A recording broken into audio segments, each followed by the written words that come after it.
Today on Bible Conversations, I want you to light a fire.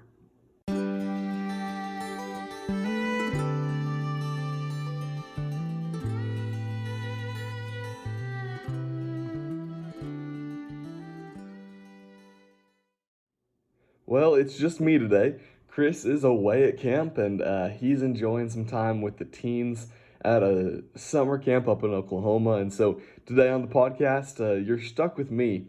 But hopefully, you don't turn it off too soon. You don't switch away waiting for a conversation between Chris and I, because today I've got an excellent topic that I want everyone to take a minute and to think about and to start your own conversations about. That's really the goal of our podcast that we've done for now over a year, is to encourage you to begin your own conversations, to go out in your own circles, within your own family and friends and coworkers, and to start conversations with others about the Bible and about your faith. So today, I mentioned I want you to light a fire. What I mean by that is light a spiritual fire. Now, I'm going to go ahead and tell y'all what I'm thinking before we really dig into my thoughts for today.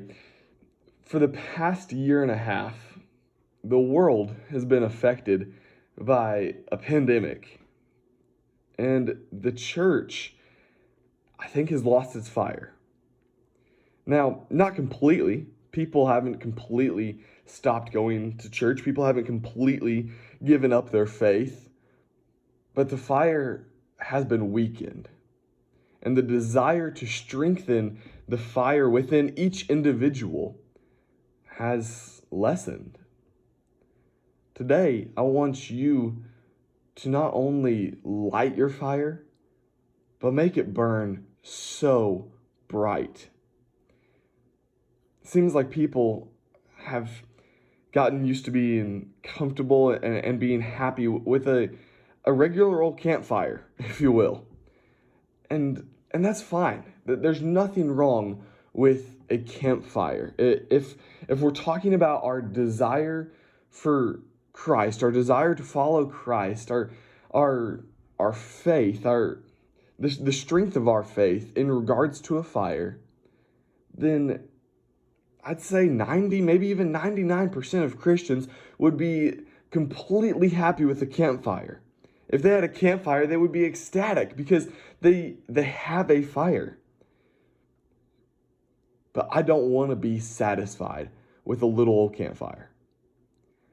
I don't want anyone to be satisfied with a little old campfire in regards to the strength of their faith. Why would anybody be satisfied with a campfire when they have the opportunity, when they have the option to build that into a huge 10-foot tall bonfire? Why would anyone turn down that opportunity? Unless this past year and a half has just been too much, and it's all you can do to build a little campfire. Well, today I want to encourage y'all, and I want to share with y'all why I think that little old campfire is just not enough, because there is more. There are bigger fires that you can light within yourself. So the first place I want to have everyone turn to, if we're talking about our faith in regards to a fire that's lit within us, if we're talking to the strength of our walk with Christ as a strength of a fire, the very first place we ever have to turn to is Jeremiah chapter 20. The whole book of Jeremiah. He's struggling, man. It's just like the past year and a half that we've been to, except it was his entire life. He preached and preached and preached. He stayed faithful to God. He continued his journey that he was on, that God had called him to, and nobody was with him. Nobody would listen to what he said. Nobody thought that that he was doing right. The entire nation of Israel, as Jeremiah was telling them to stop doing the wicked things that they were doing and turn back to God, the entire nation turned their back on Jeremiah. And so Jeremiah is writing in chapter 20. And if you skip on down to verse 8, he says, "For whenever I speak, I cry out, I shout violence and destruction. For the word of the Lord has become for me a reproach and derision all day long." In other words, Jeremiah is saying, I have to preach this message that if they don't turn to God, they're going to be destroyed. And it's become this thing where it's like a burden to me. It's become a reproach to me. But he says in verse 9, "If I say, I will not mention him or speak any more in his name, there is in my heart, as it were, a burning fire shut up in my bones, and I am weary with holding it in, and I cannot." So Jeremiah says, even if I tried to listen to what everybody's saying, if I gave in when everyone's saying give up, don't keep doing this, there's no point to what you're doing anymore. Jeremiah says, if I even were to say, okay, yeah, I agree, I'll give in. Nobody's going to turn anyways. Nobody's going to listen to my preaching anyways. Jeremiah says, even if I do give up, it's not going to make a difference, because the word of the Lord is like a fire that's shut up in my bones, and I can't hold it in. That's how strong it is. Jeremiah's fire was a massive bonfire. It was shut up in his bones, and he would be weary if he tried to hold it in. It would wear him out if he tried to hold it in. That's how strong of a fire that was lit within. Now, going back to our analogy about campfires and bonfires, a campfire is not going to make somebody weary if you try to put it out. It takes one bucket of water. But if you have a big bonfire that's burning within, that's this big bonfire that is your relationship with Christ, then that's not going to be put out. That is not going to take one single bucket of water to put out that bonfire. Now, as we look from here, there are so many other examples that go hand in hand with what Jeremiah is saying here. If you look to the book of Acts, when Peter and John are before the Pharisees and the high priests, and they're commanded, hey, stop talking about Jesus. Just stop preaching about him. The scripture even says in Acts chapter 4 that they couldn't find anything against Peter and John. They couldn't find anything to correct them on. And so what they decided to do in verse 18 of Acts chapter 4 is just to tell them, just stop speaking about him. Just knock it off. We don't want you talking about Christ. Well, in verse 20, Peter has essentially the same responses as what Jeremiah had. He says, I can't help it. Peter says, even if I tried, I cannot help but talk about the things that I've seen and the things that I've heard. Peter had this bonfire within him. He was quite literally on fire for Christ.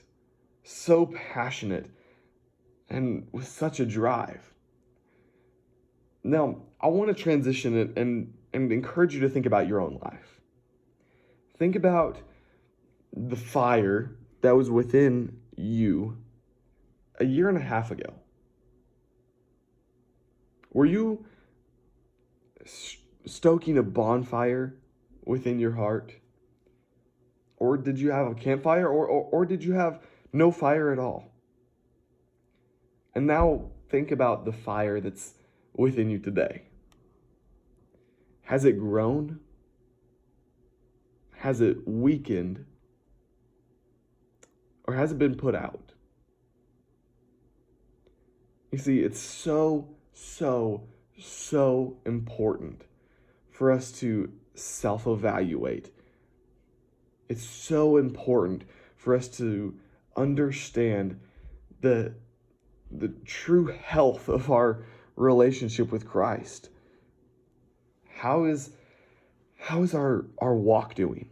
Are we getting stronger? Are we staying the same, or are we doing worse? And to be honest, that goes hand in hand with the parable of the talents.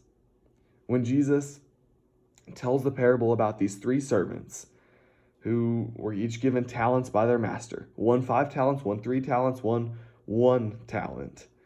The servant with 5 talents ended up doubling his, and the master came back and he had 10. And the servant with 3 did the same thing.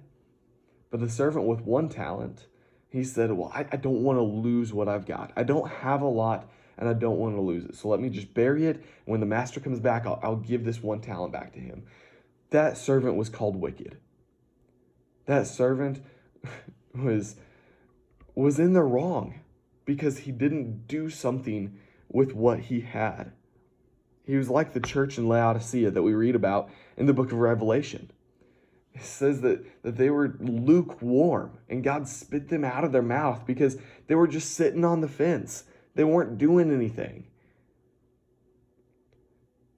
When we've been through a rough year and a half, many people's tendency is to do nothing because they don't want to lose what they've got. But I'm telling y'all right now, you cannot afford to do nothing, and you cannot afford to let your fire go out. The only option is to stroke your fire into a bigger fire, build it up, add more logs, and grow that fire into a bonfire. I hope that y'all are encouraged through these thoughts today. Please feel free to always reach out to us. Send us an email. Send us a message on Facebook. Contact us in any way so we can encourage you. And let us know how we can help you build your fire. Because there is no excuse to not continually be building your fire. Don't be satisfied with a little old campfire. I love y'all. We'll see you soon. Thank you so much for listening to the Bible Conversations podcast. I want to tell you about a couple of ways in which you can be involved or help us out. You can like us on Facebook and share our posts. You can send us an email at kcocbibleconversations@gmail.com. You can follow us on Spotify or Apple Podcasts. You can even leave a review on Apple Podcasts. We're also partnering with Ministry League. This is a wonderful app full of so many different resources to help you grow your faith. We love you all. Now let's go start a conversation.